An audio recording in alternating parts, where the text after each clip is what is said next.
Let's talk about some market intelligence on experience that you had on this beverage company. How detailed the tracking system for the market was, and how it was shaping your strategy. So that's something that I was very impressed when you told me, and I never saw something so much detail. So please give us the specifics of what was this tracking system and the strategies.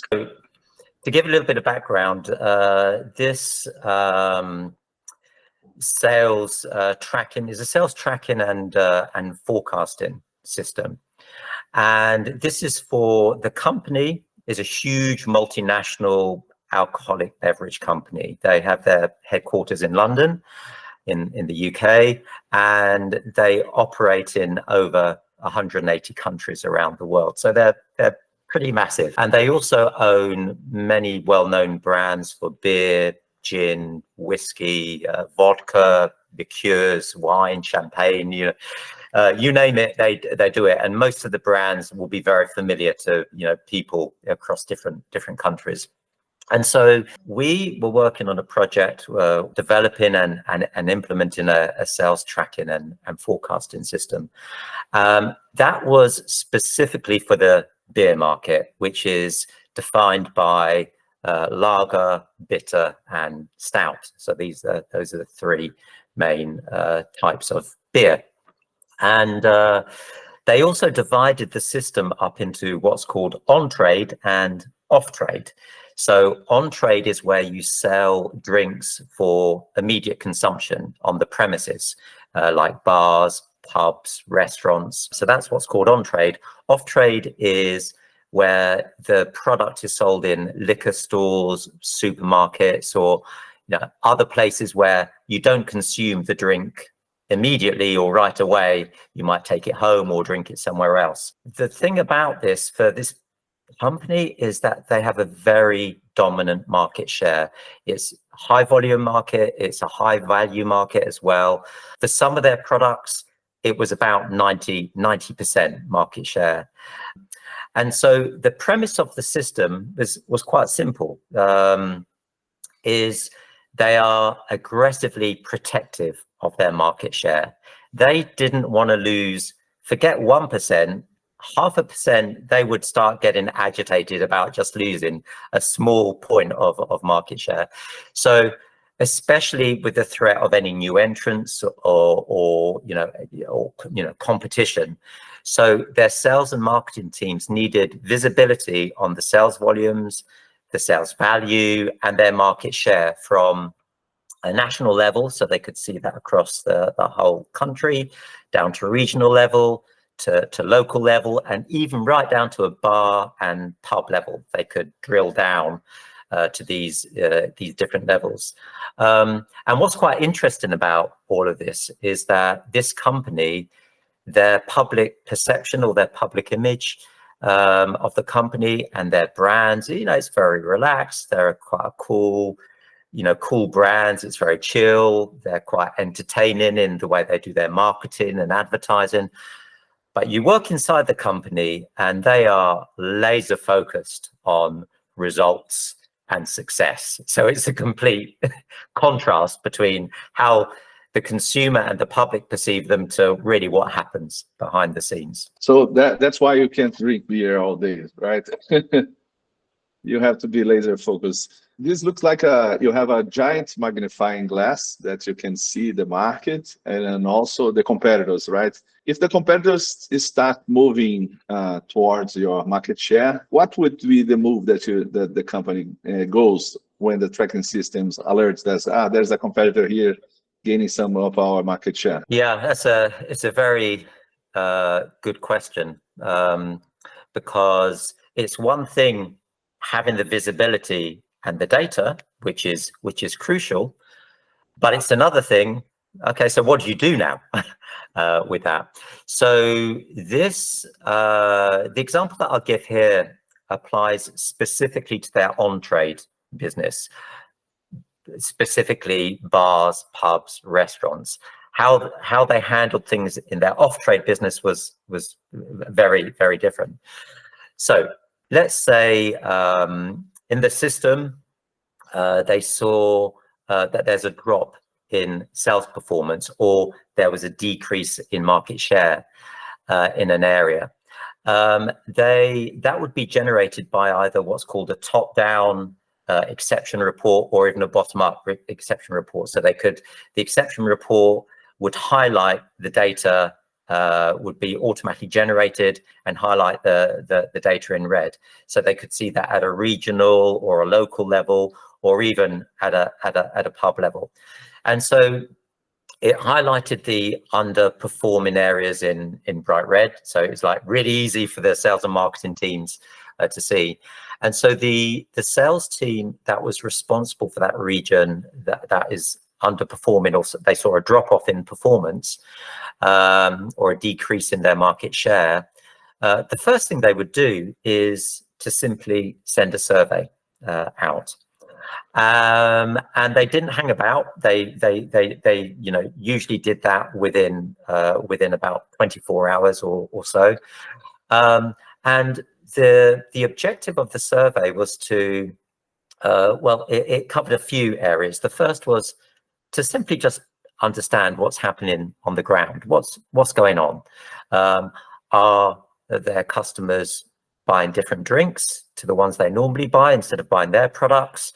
Have the competition been doing something? Have they perhaps been promoting in that area or in that region? They basically considered it's most important to find out directly from the pub and bar owners, rather than those sales teams and those sales and marketing teams just guessing or assuming in head office what might be happening.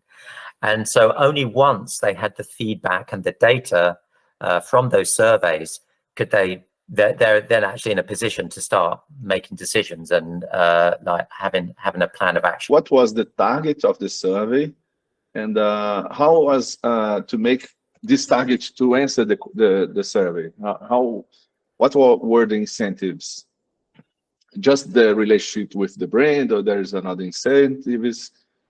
Please give me more details about this survey. The survey was pretty standard. They kept it pretty consistent, but they know sometimes there's a bit of a reluctance. When they send the survey, they would try and include some incentives, or some small incentives, to encourage people to not only just answer, but answer in a timely way, because they didn't want to wait a week, 2 weeks, a month for some data. They would do things like, if you respond to this survey, they might give you some free merchandise, which is things like t-shirts or caps, or branded products that they would then send to that pub for either for them or for them to give out to their customers. They'd offer like future promotions with that particular owner. They might have some like price offers on future orders. So all of these things, it depended on the situation. Sometimes it just had to be something, it didn't have to be high value, something relatively small at low cost to the company, but it would have the desired effects, and they would get a high response rate to those surveys. All right. So mostly the target was bar owners, not the consumer of the bars, right? Yeah, that's right. It was the owners of those bars, those pubs, those restaurants, the guys that were running their businesses. The survey is just the beginning, right? So after analyzing the survey, what's the next move that the company made with the insights that of the survey? Basically, formulate a plan of action. Very simply put, there were 3 main types of plan of action that they would tend to implement, and each one had a different level of investment to the company, or a different cost. But they always saw it as an investment, even though it was essentially a cost, because they were always confident they would get a return on that cost, and so they viewed it as an investment. So the first plan of action was quite simple. So plan 1, if you like, would, if there was just a slight decrease in market share, what they would do is offer a price promotion for a defined period. if they felt confident, just that one action alone would reverse the trend. And usually money does. For most consumers, when they say, that's a lot cheaper than this one, they will tend to choose it. And then once they get back on that product, when the price increases, they tend to stick with it, because they formed the habit again. The second plan was they would build a promotion package. So in that promotion package, that would be merchandise. So it'd be like perhaps beer mats, branded caps and T-shirts, key rings, and also offer a price promotion in that package. But this would be more customized and it'd be more targeted. But it was a wider thing and a little bit more investment. And then plan 3 was to send a team to visit those bars and pubs to really try and promote and boost their products in that particular area. And the reason they do that, and this is the highest investment, this would be the highest cost to them, of course, is because they'd want to get a better understanding of really what's happening there. They'd want to spend some time with those owners to, also strengthen the relationship and strengthen their brand there. And also, while they're there, possibly run some promotions and mini events and so on. And everything that they learned from that experience, from when they'd send a team, they wouldn't just apply to that area. They'd take those learnings and usually apply in other areas in the future as well. So it wasn't just a one-off. They would try and learn as much as possible from that team and then apply it. So after whichever plan they implemented as a result of the survey, they would then closely monitor the impact of that over the next few weeks and the next few months. And the great thing about this is that in over 90%, I think it's 95% of the time, they had positive results, in that those trends were actually reversed as a result of those actions they took, which were dictated by the surveys that they originally implemented. So it was really quite incredible